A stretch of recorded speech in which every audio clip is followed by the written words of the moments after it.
So Megan, here's a big question for you. Okay. What is consistency? Oh, that is a big question. It's actually in my dissertation, so I should know the definition of this. Okay, well, have at her. I'd say those, if we say behaviors or those actions, those choices that you engage in frequently. And to be consistent, it doesn't have to be 100% of the time. It doesn't have to be 0% of the time. It's trying to do what works most often. Is that a fair thing to say? I like that. Trying to do what works most often. Asking good questions, like the majority of the time. So there's something about habits. And part of why I'm teasing when I just tossed this question at Megan was we were talking about right now, so many of us are really trying to reestablish consistency.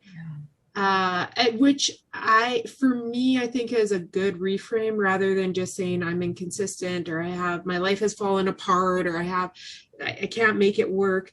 When I say reestablish consistency, it acknowledges that there's a nod to that at times in my life, previous to this inconsistent time, there was consistency. And easier to maintain the consistency for myself, at least, I can say. Oh, yeah. And when I say with clients, the majority of people I know have had great success with consistency in the past. Yeah. Yeah. You create a predictable lifestyle for yourself and the people that you love around you. And that's comforting. Yeah, it is. Consistency is comforting, that predictability, knowing where things are, knowing how to strategize. So I think too, just like when we're talking about reestablishing consistency, we zoom way out, like let's consider environmentally. So because of COVID, because of work at home, going back to work in an office, all these different predicaments that people have been faced with, now's a great time to look at how consistent is my environment. Do I need to go through my home, take a Saturday or something, and regain a consistent structure in my living environment? Mm-hmm. Absolutely. Yeah. So that would be one place that I would say, hey, people, there's a challenge there. And for myself too, I think that actually what's interesting is I just brought back a big chunk of my home office into the Sojourn office. Mm-hmm. That's really nice. Well, and I think in reestablishing positive consistency allows or offers a real grounded sense of control. Like right now, there's just this overwhelming sense of a lack of control. And sometimes I think an unhealthy way to cope with that is kind of trying to manipulate the environment in a way or life in a way so that you feel like you have a false sense of control. But with creating consistent and predictable routines that are healthy for yourself, you offer yourself that sense of normalcy and that sense of grounding, which I think is a really positive, powerful experience. Yeah.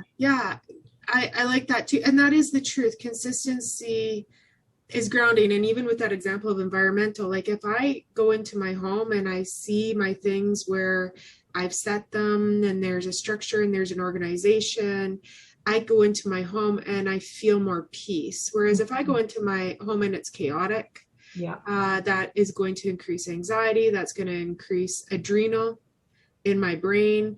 And all those things just make it harder for me to come down from stress. Also make it harder for me to be consistent in other ways. Absolutely. Because that can feel so chaotic, right?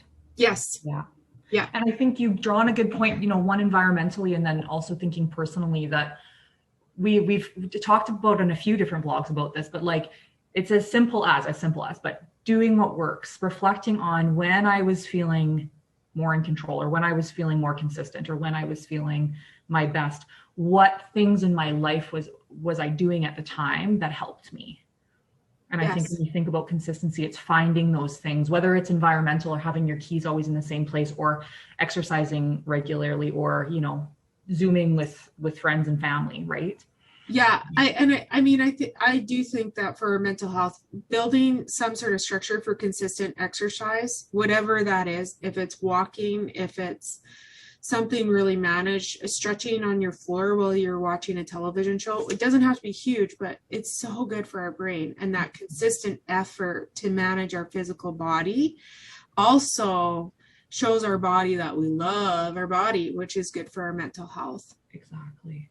Something that works for me is sticky notes. You know, I write out notes, lists of to-dos, and then I can strike them off the list. Right now, something that's working for me with my consistency is I have an app.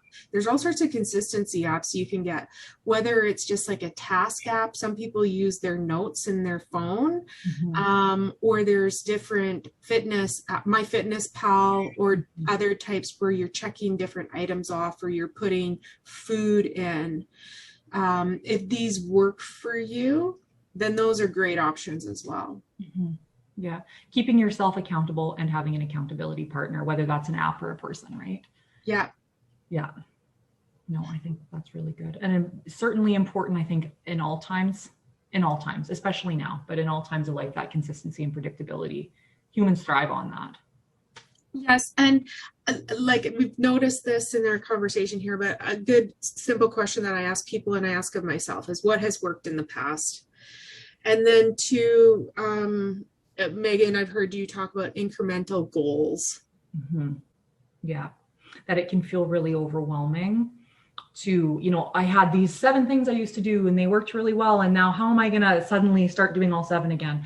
So chunking, selecting one thing and killing that one thing for 2 weeks. And then once you've got that on lockdown, adding the next, so that, you know, instead of becoming inundated or overwhelmed by all of the tasks, which can lead to avoidance of the task and maintenance of the inconsistency. That's a big helpful thing from science, but also I found in my personal life and with clients. I don't know for you, Tara. Yeah.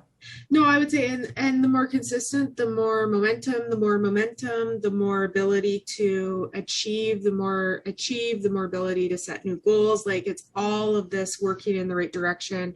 And then if we fall off, again, we ask ourselves, what has worked?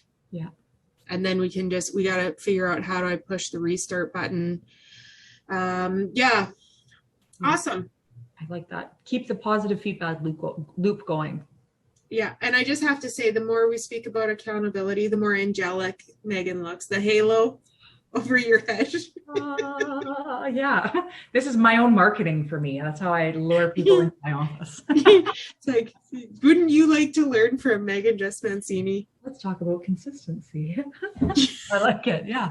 Come into my office. I've got big windows now, Tara, so I always look like an angel. You are an angel. So, all right. Thank you so much, Megan. I think this is important. And yeah, measurable and manageable goals, one thing at a time, one moment at a time, one day at a time, whatever we got to do to start pushing that restart button. Awesome. Thanks, Tara. Okay, bye.